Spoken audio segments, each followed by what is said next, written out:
Good morning, students. In the last class, we discussed some general characteristics of alkali metals. In the today class, we are going to discuss some important physical properties of alkali metals. Generally, when we are observing the alkali metals, all the alkali metals are silver white in color. All alkali metals are silver white, soft in nature and lightweight or light metals. But when we are observing the lithium is somewhat harder. Lithium is harder than sodium.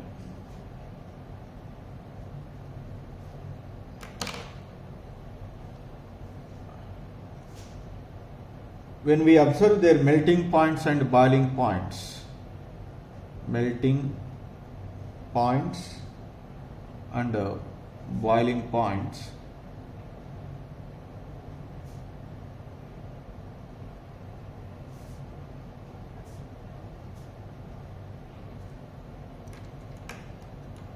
all are having the low melting points and boiling points. All the metals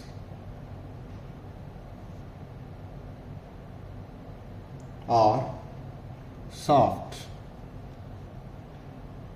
and have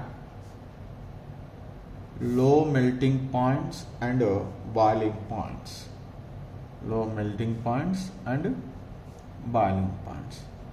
Why the alkali metals are having the low melting points and boiling points?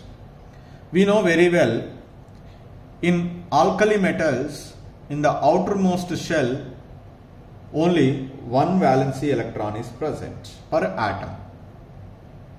Therefore, in the crystal lattice, these atoms are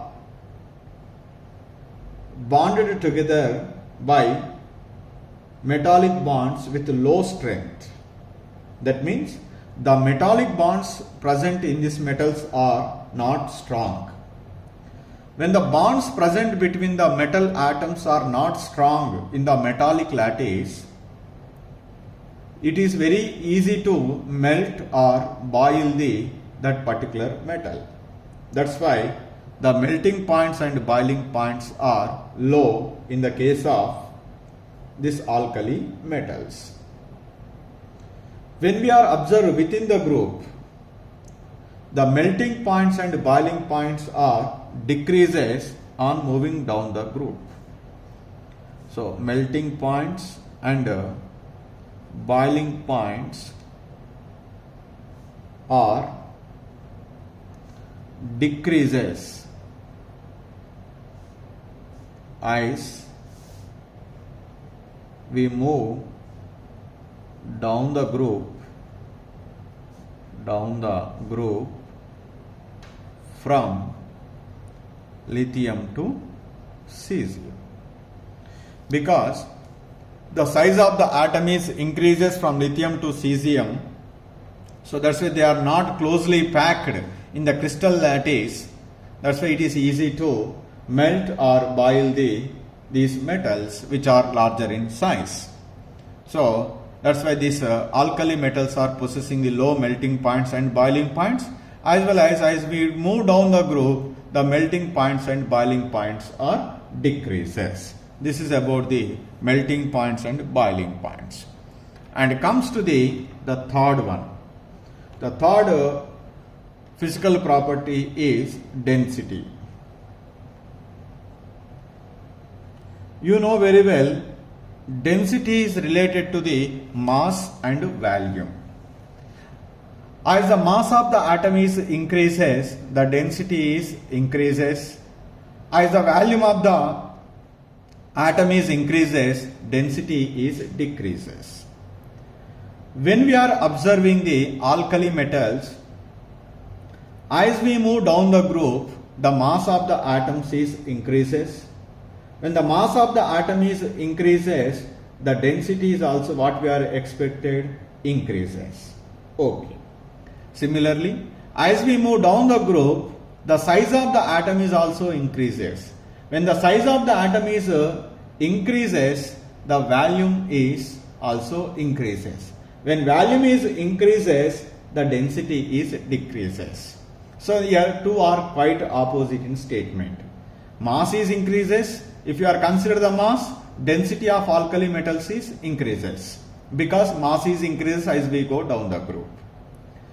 Suppose if you are consider the size, if the size is increases means volume is increases, the density is decreases. The two are making complete opposite statement. But we need to be observed which is the dominating factor.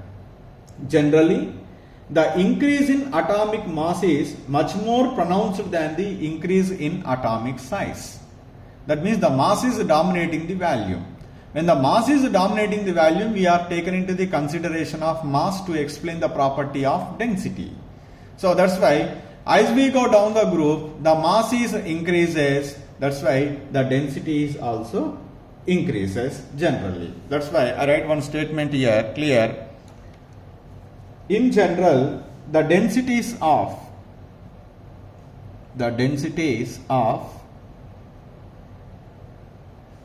alkali metals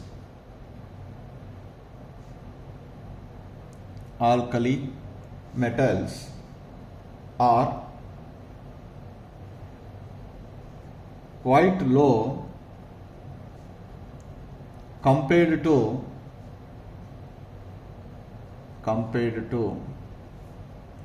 other metals, because in the case of other metals the mass is more. The lithium, sodium and potassium, when we are observing these densities, are even lighter than water.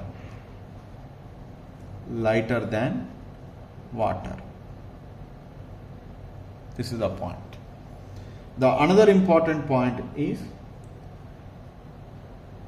the densities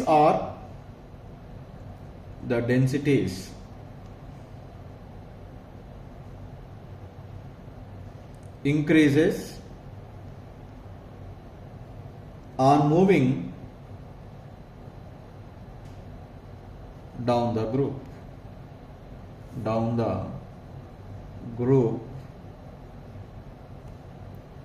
But one point, however,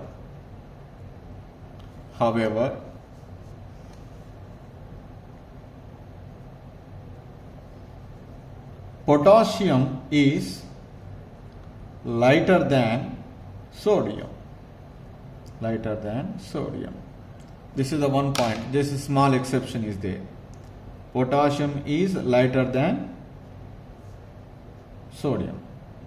Generally, as we go down the group, the potassium is more denser than sodium, but potassium is less denser than sodium, because in this case might be the increase in volume is much more pronounced than the increase in mass. But in the rest of the elements, even though atomic mass is increases and atomic volume is increases, but increase in atomic mass is much more pronounced than the increase in atomic volume. That's why we are taken into the consideration of increase in atomic mass to explain the density of alkali metals. So generally the atomic masses as we go down the group increases, that's why the densities are also increases. But potassium is lighter than sodium, but the density of potassium is less than the sodium. The reason is might be the increase in mass is less pronounced than the increase in size. That's why here in the case of potassium it is reversed to the regular order. This is about the density. And the next property is electropositive or metallic character. Electropositive or metallic character. Metallic character. So generally, which are electropositive or metallic in character? Which are ready to lose the electrons. Does alkali metals are ready to lose the electron? Yes. The alkali metals are always ready to lose the electron compared to the rest of the elements.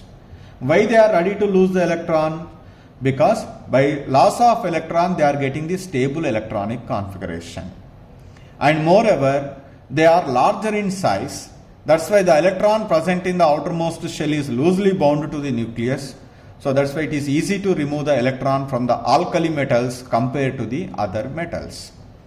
By loss of that electron, immediately they get the stable electronic configuration. That's why they are ready to lose the electron.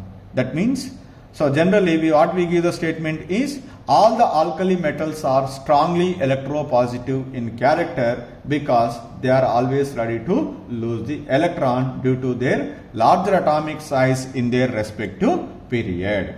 So the statement, first statement I would like to write here, all the alkali metals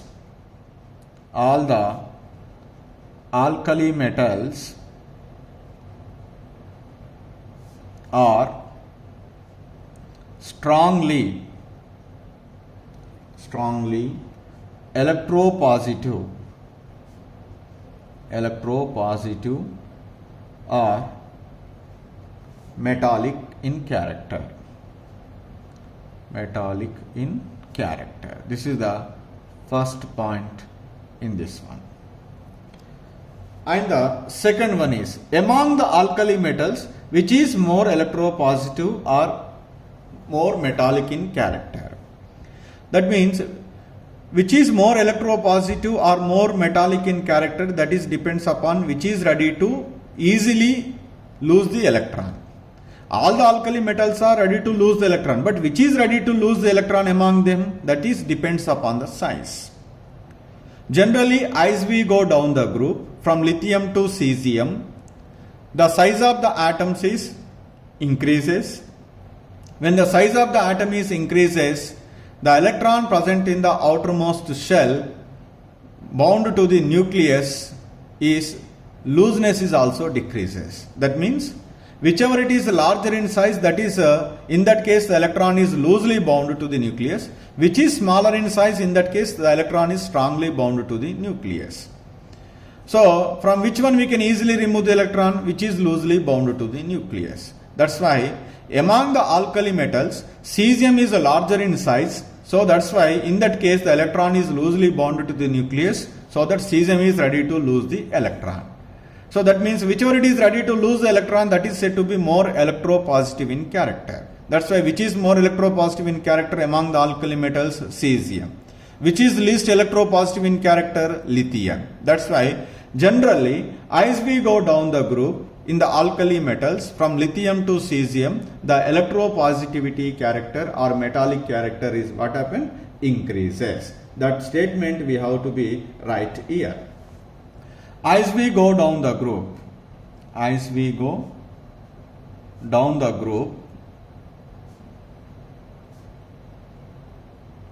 from lithium to cesium, electropositive character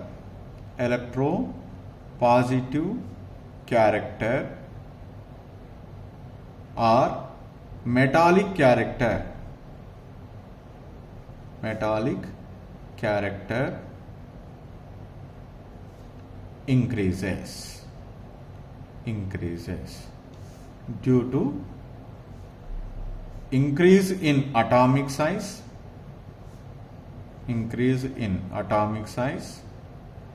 or decrease in ionization enthalpy.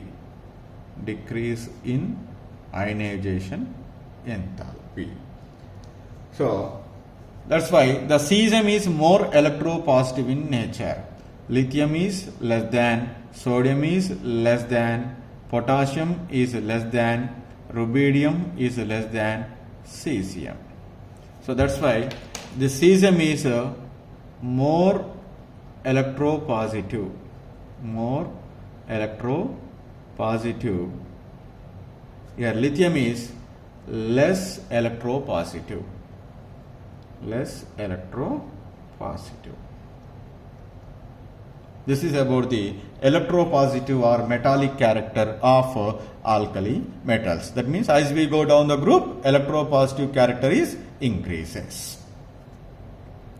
The next one is oxidation state. So we know that alkali metals are ready to lose how many electrons? Only one electron are ready to lose. When one electron is ready to lose, what is the charge is developed on each atom? +1. So that's why alkali metals can show which oxidation state? +1 oxidation state. That statement we write, all the alkali metals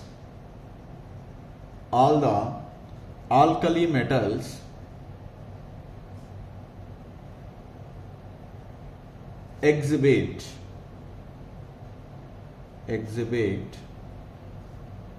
an oxidation state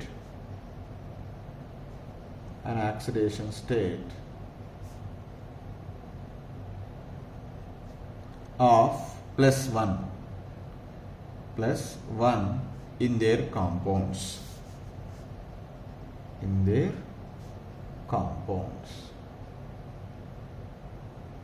Because they never show the +2 oxidation state or +3 oxidation state. You know very well. For example, let us take the lithium. Lithium atomic number is 3, the configuration is 1s2, 2s1. It can lose one electron. By that one it can form lithium plus. Then what is the configuration? 1s2. It is the configuration of a noble gas helium. Is it ready to lose this second electron? No, this is not possible. Why it is not possible? Because it is already having the stable electronic configuration. So it never form the lithium +2, not form. So they can show only +1 oxidation state by loss of one electron. Because to remove the second electron we require the more amount of energy. The second ionization enthalpy value is very, very high. That much of energy we can never supply to remove an electron from the stable electronic configuration. That's why all the alkali metals are ready to lose only one electron. That's why all alkali metals can show which oxidation state? +1 oxidation state, like lithium plus, or sodium plus, or potassium plus, or rubidium plus, or cesium plus. So all are showing only +1 oxidation state in their compounds. So the another important characteristic of the alkali metals is flame coloration. All the alkali metals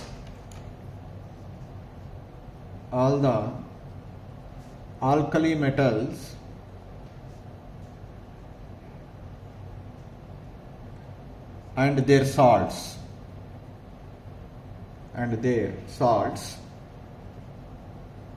impart characteristic flame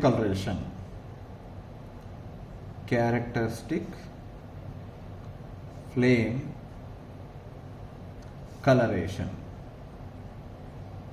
So what do you mean by this one? Characteristic flame coloration.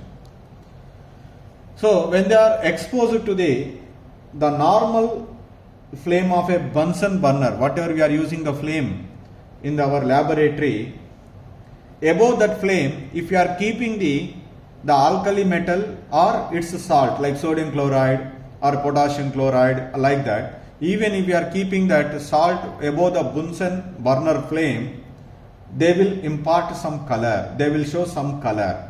With that color we can easily identify which alkali metal is present in that one. So how they are impart the color, what is the mechanism behind this one? You know very well,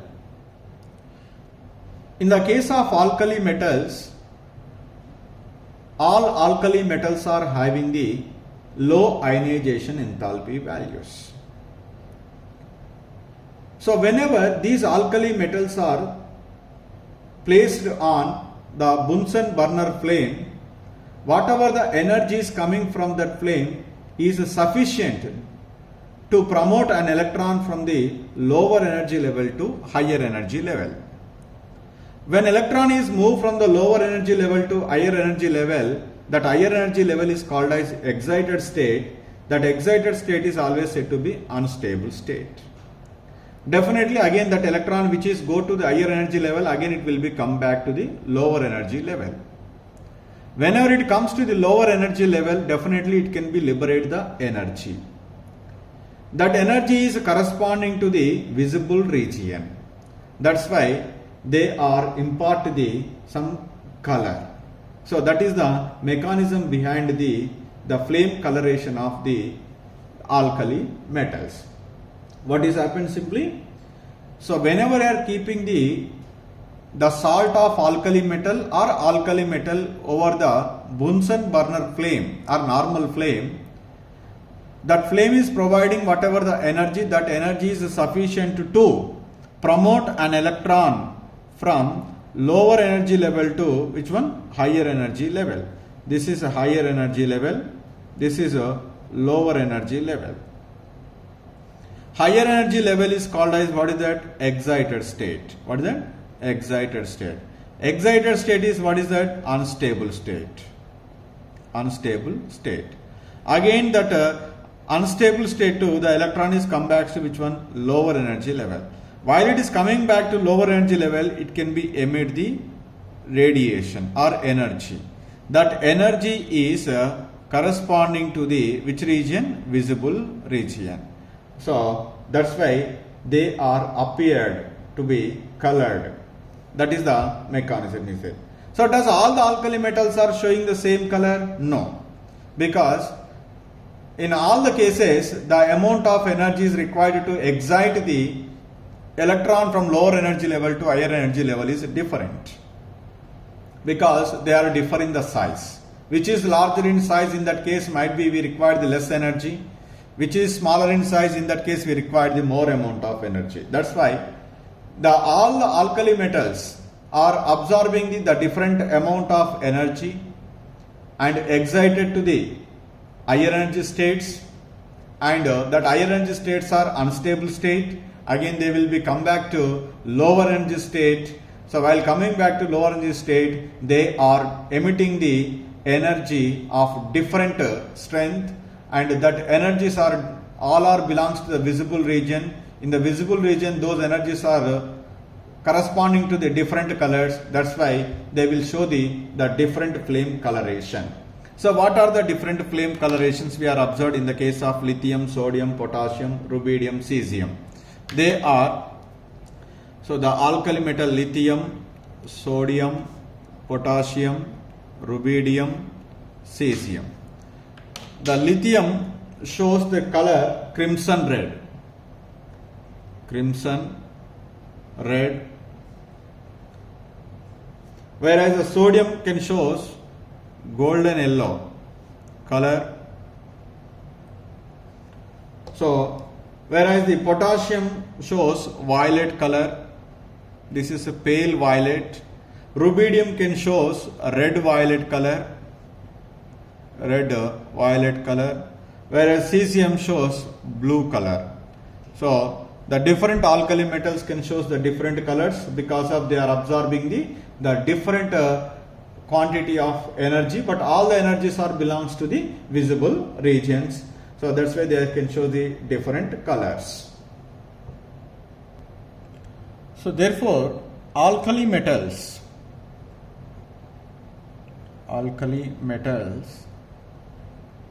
can be detected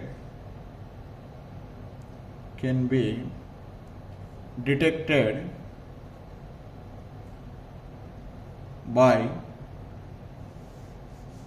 flame test, by the respective flame test,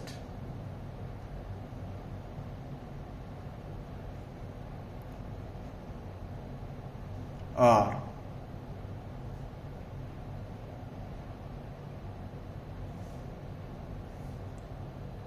can be determined by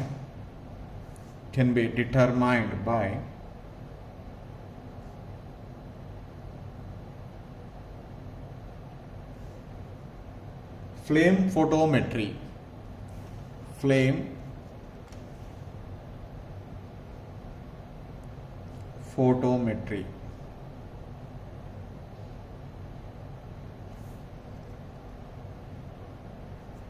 It is also called atomic absorption spectroscopy. Atomic absorption spectroscopy.